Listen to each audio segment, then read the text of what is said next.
Hey guys, in this video, we're going to take a look at how you can stop subscriptions that charges your credit card on the iPhone 14 series.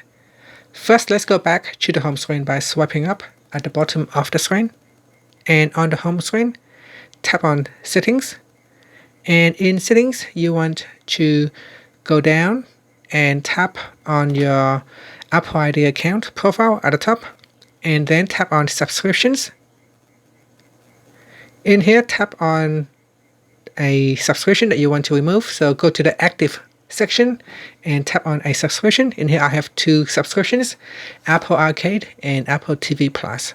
So in Apple Arcade, I can tap on that. And then down here, you can either tap on cancel subscription or cancel free trial. So tap on that, and that will cancel your subscription or the free trial. And tap on the confirm button to confirm. And that's it. It said that your subscription now has expired and you will no longer be charged on your credit card.